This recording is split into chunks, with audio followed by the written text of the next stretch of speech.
Guys, I made it as an artist. I reached the absolute peak, a level all of us artists have been craving to reach. Wow!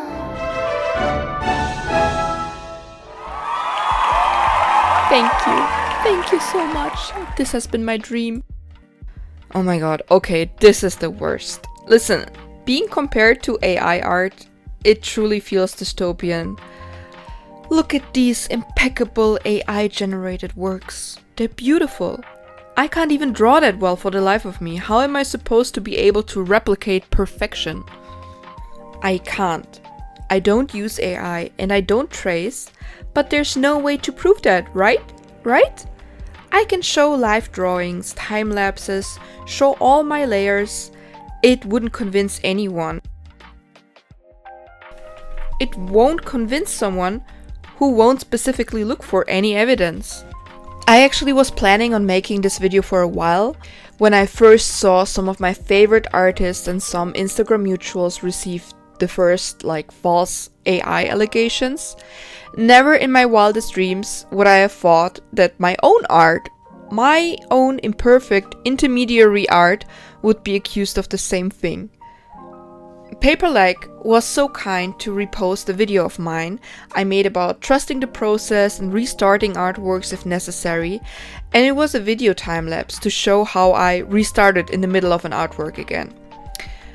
How ironic is it that one of my first AI allegations would be a time-lapse, where you can literally see how I made this artwork. Paperlike was super kind in their answer to this comment, by the way. I have the layers here, but what does it even prove nowadays?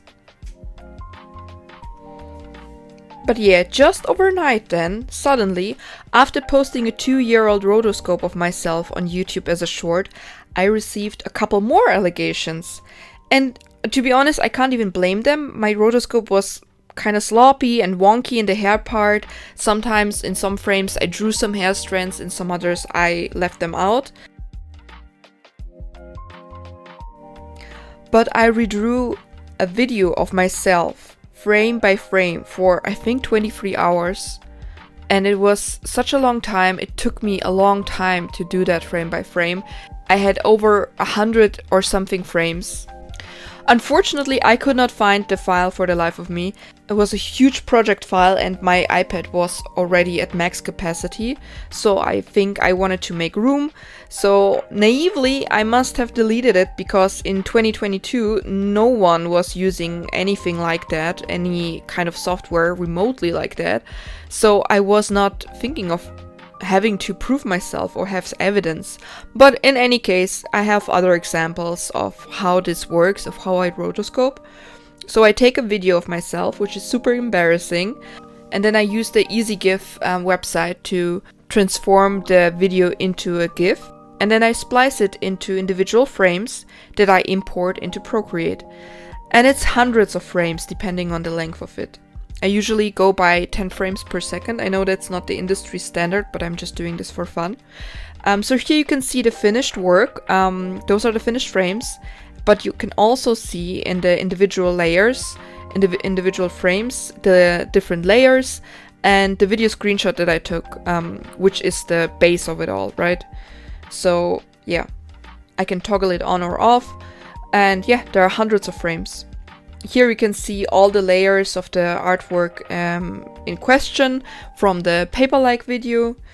Here's another detailed example with time lapses and of course all the layers. But does it even matter? No, of course not.